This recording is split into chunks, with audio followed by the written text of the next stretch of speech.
Very good. రేపు నుంచి కూడా పెళ్లి అయిపోయిన తర్వాత సుబ్బును కూడా తీసుకురండి. ఎవరి పెళ్లి? సుబ్బు పెళ్లి. అయితే ఈ రోజు మనం ఒక యాక్టివిటీ చేస్తున్నాం. ఫస్ట్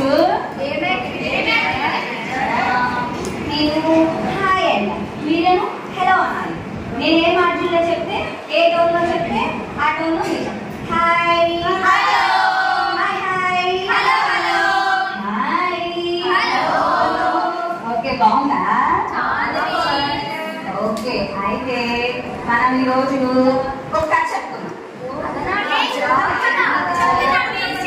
చెప్తున్నా. ఓకే, ఫస్ట్ అయితే నేను కథ పేరు చెప్తాను. మీకు ఎవరికైనా తెలిసేమో ఆ కథ చెప్పాలి. ఓకే ఓకే, కథలో నేను ముందు కూడా చూపిస్తాను. చూడండి ఒకసారి. వాట్ల గింజంత వజ్రం. మన కథ పేరు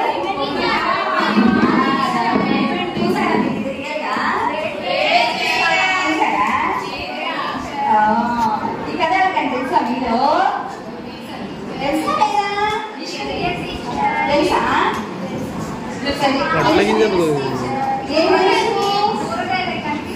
అవునా? కదా చెప్పేసుకున్నామా ఈరోజు?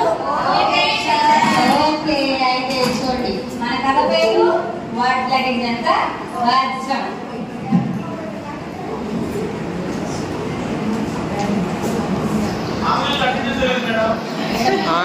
అదే కథ స్టార్ట్ చేద్దామా మనం? ఆ ఊర్లో బోడంకాయంత బొట్టోడు ఉన్నాడంట.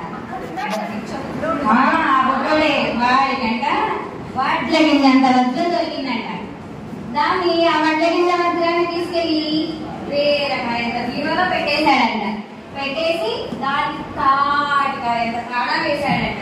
మళ్ళీ దానికి ఆ తాటికాయంత కాయంత ముస్లింని కామ్మ పెట్టాడంట దాని దగ్గర. ఆ తర్వాత దొండకాయంత దొంగలు వచ్చేసి ఆ తాటికాయంత తాళని పడగొట్టేసి మునక్కాయంత ముస్లింని విరిచేసి వడ్ల గింజంత వజ్రాన్ని పారిపోయాడంట. ఆ తర్వాత పొట్లకాయంత పోలీసు వచ్చాడంట. దొండకాయంత దొంగల్ని పట్టుకుని జామకాయంత జైలు వేసేసాడంట. జామకాయంత జైలు నుంచి దొండకాయంత దొంగలు గుమ్మడికాయంత సొరంగం చేసుకుని పారిపోయాడంట.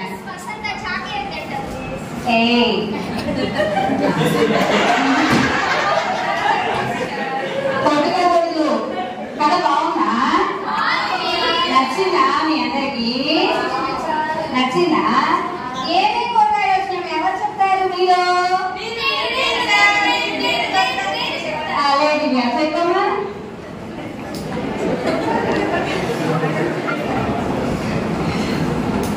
ఇక్కడ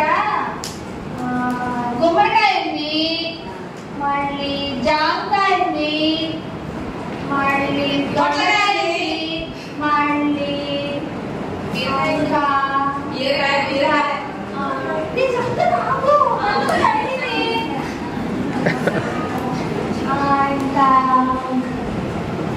ఇంకా పొట్లకాయ ఉంది, ఇంకా జీడిపప్పు ఉంది. జీడిపప్పు కూరగాయ కాదురా, అది స్వీట్స్ లో వేసుకుంటా ఎక్కువగా. బిర్యానీ, ఇప్పుడు బిర్యానీలో ఎక్కువ వేసుకుంటున్నాం మనం.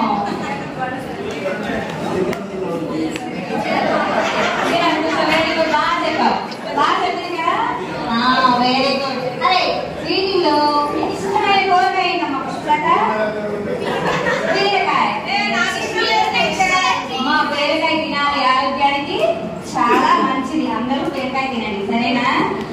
ఓకే అయితే ఇప్పుడు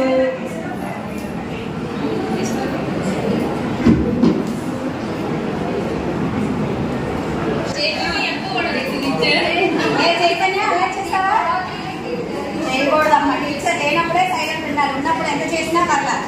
అవునా టీచర్? అయితే ఒకసారి నేను ఒకటి చూపిస్తున్నాను చూడండి. మీకు ఇదేంటి మరి మీకు అందరికీ తెలుసు కదా, మనం చెప్పేసుకున్నాక పాఠంలో ఏంటి చెప్పండి.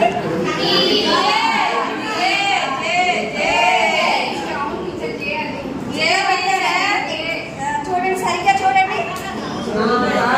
చెప్పండి.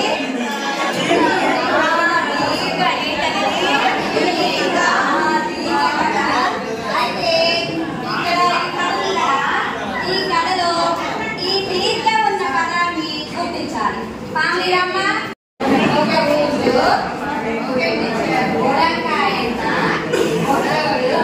ఉన్నోడంట, వాడికి ఒక బట్ట కింద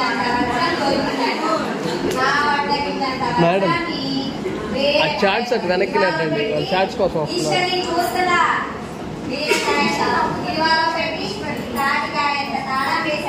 నవ్వకూడదమ్మా. చూడండి లైన్ చూడండి. మళ్ళీ నేను లేపుతాను.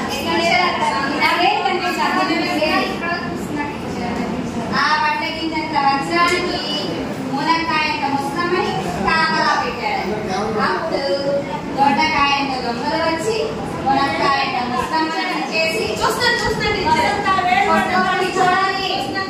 ఎక్కడున్నా చెప్పమ్మా. దొండకాయంత దొంగలు వచ్చి మునక్కాయంత ముసలమ్మని పిలిచేసి తాటికాయంత నాళం మొదలుకొట్టి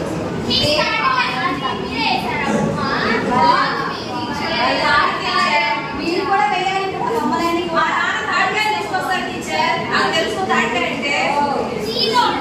తీసుకొస్తారా?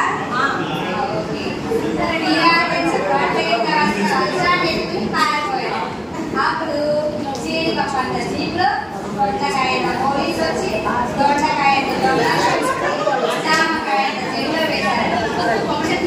ఈశ్వరి నువ్వు చూస్తలేదమ్మా, కానీ దొండకాయంత దొంగలు జామకాయంత జైలుకి గుమ్మడికాయంత సొరంగం పెట్టుకుని పారిపోయారు కదా. చూసారు అందరూ. ఇక్కడ వచ్చి మీలో ఎవరు ఒకటి చెప్పాలి. సొంతంగా ఎవరు చెప్తారు? ఒకటి వచ్చి చెప్పాలి. లేదు నేను ఉన్నా కదండి, నా పక్కన నేను ఉంటా కదండి. నేను అనిపిస్తానండి ఏదైనా పోతానండి. రావాలి చైతన్య రావడం చెప్పు. వచ్చినంత వరకు చెప్పు. నేను ఉన్నా కదా చూసి చెప్పు. చూసి చెప్పు. బొమ్మల్ని చూసి చెప్పు. బొమ్మల్ని చూసి నీకు వచ్చింది చెప్పు. ఇందాక మీ పిల్లలు ఏ క్లాస్ అండి? Second class. మరి పుస్తకం చూడమంటున్నారు. బొమ్మలా?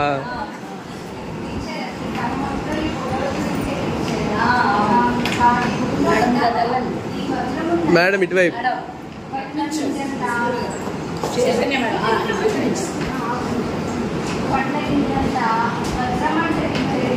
అయితే దాని మరి ఏం చేశాడు, వాడు దొరికిందంట. దొరికి దాన్ని వాళ్ళ ఇంట్లో బీరువా ఉంది కదా, బీరువా దానికి దాంట్లో పెట్టేసి మళ్ళీ దానికి మళ్ళీ సేఫ్గా ఉండాలి కదా. అందుకని దారి చేశాడు. ఆ దారి చేసిన తర్వాత మరి కాపులా పెట్టాలి కదా దొంగలు వస్తారని. అందుకని ఏం చేశాడు, ముస్లమ్మని పెట్టేశాడండి టీచర్. ఆ ముస్లమ్మేమో ఉన్నది టీచర్. తర్వాత దొంగలు చేశాడు. దొంగకాయ దొంగలు చేసి కొట్టేసి తర్వాత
వెరీ గుడ్ చైతన్య. చైతన్య బాగా చెప్పింది కానీ ఇంకా బాగా చెప్పింది. అందరు రాసుకోండి.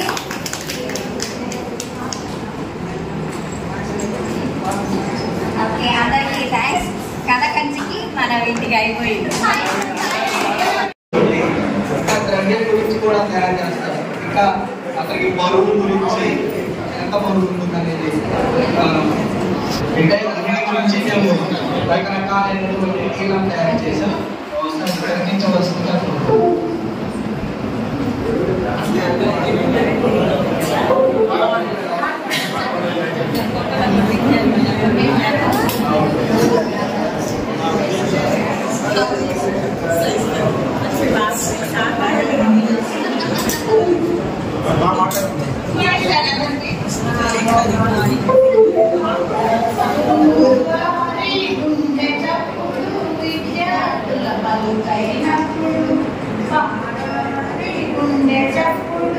విద్యార్థుల పలుకైనప్పుడు పాఠం ఒక ఆటవుతుంది, ప్రతి పలుకు పాటవుతుంది.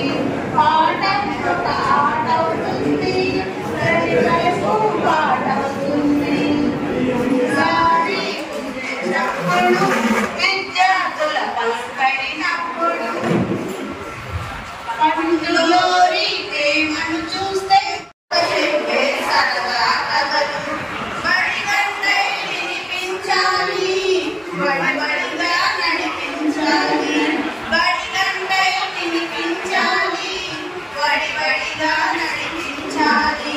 గురువుగారి గుండె చప్పుడు విద్యార్థుల పలుకైనప్పుడు పాఠం ఒక ఆటవుతుంది, ప్రతి పలుకు పాటవుతుంది.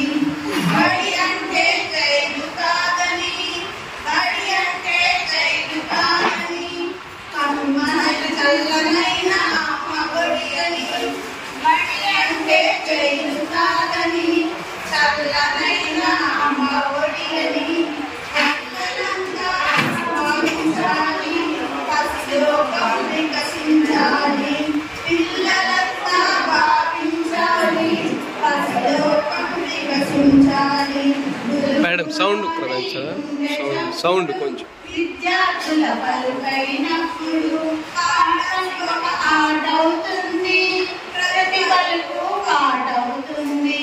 గురువుగారి గుండె చప్పుడు విద్యార్థుల పలుకైనప్పుడు పాఠం ఒక ఆటవుతుంది, ప్రతి పలుకు పాటవుతుంది.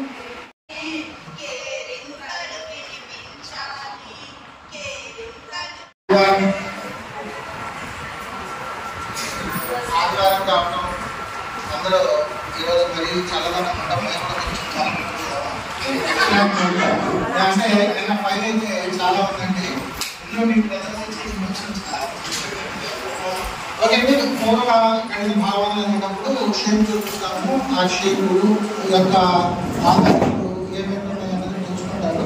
ఉదాహరణకి ఇవన్నీ కొంచెం ప్రదర్శన పెట్టినప్పుడు వృత్తం చూపించినప్పుడు భలే భలే ఆకారాలు అన్ని పాట మొదలుపెట్టి ఇది గుండ్రంగా ఉంటుంది, వృత్తంగా ఉంటుంది, దీన్ని కోరినటువంటి వస్తువులు చెప్పండి అని చెప్పేసి అంటూ ఉంటాం. ఆ తర్వాత నెక్స్ట్ వచ్చేసరికి నమూనాలు తీసుకునేటప్పుడు కొలతలు ఏమేమి కొలతలు, ద్రవాలు ఎలా పొందుతాం, వీటన్నిటిని ప్రాక్టికల్గా చేయడానికి గ్లాసులు ఇవన్నీ కూడా యాక్టివిటీ రూపంలో చేయిస్తామంటే ఎన్ని అనేది కౌంట్ కూడా వస్తుంది ఇందులో.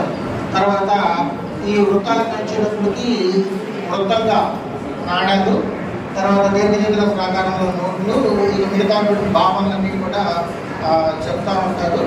వీటికి ఈస్టిక్ వాల్యూ జోడించడానికి కేవ్ రూపంలో చెప్పడం జరుగుతుంది. అందులో భాగంగా మేడం గారు పాట రాశారు, అక్కడ మీద పాట పాడతారు.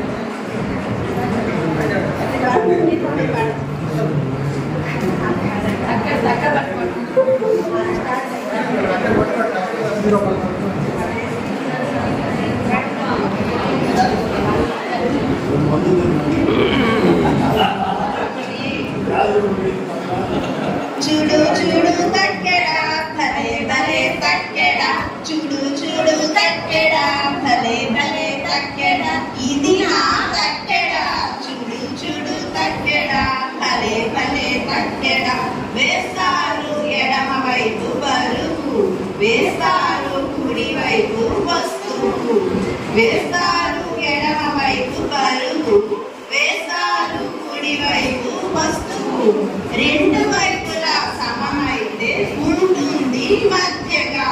రెండు వైపులా సమమైతే ఉంటుంది మధ్యగా. చూడు చూడు తక్కెడ, భలే భలే తక్కెడ, ఇది నా తక్కెడ. చూడు చూడు తక్కెడ, భలే భలే తక్కెడ, ఇది నా తక్కెడ, నిజాయితీ గల తక్కెడ. మల్లెపూల మారాడి మల్లెపూల మారాడికి బంతిపూల మారాడి ఉన్నమవి ఇళ్ళలోనా ఇళ్ళలోనా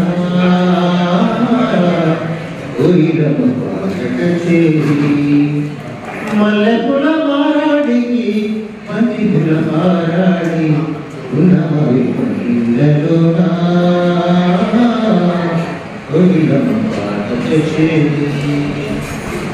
పగడ పూలైన పగడే అందాలి వేసే మరి సంధ్యా వేళలో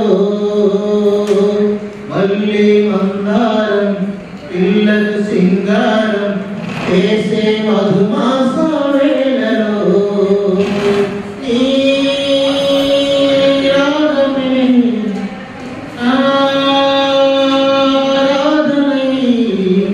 చిరంజీవిగా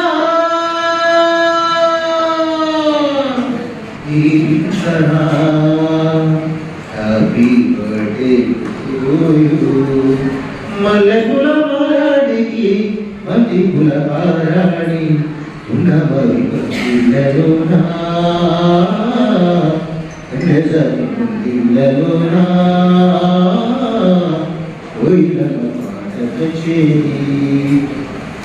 రెల్లు చేలల్లు రేయి వేళల్లు కురిసే వెన్నెల్ల నవ్వుతో పుట్టే సూర్యుడు పొట్టయ్యేనాడు మురిసే ముత్తైదు శోభతో నీ సౌభాగ్యమే నా సంగీతమై ఈ జన్మని జీవించరా. Happy birthday to you. మల్లెపూల మారాడికి బంతిపూల మారాడి ఉన్నమవి ఇళ్ళలోనా ఇళ్ళలోనా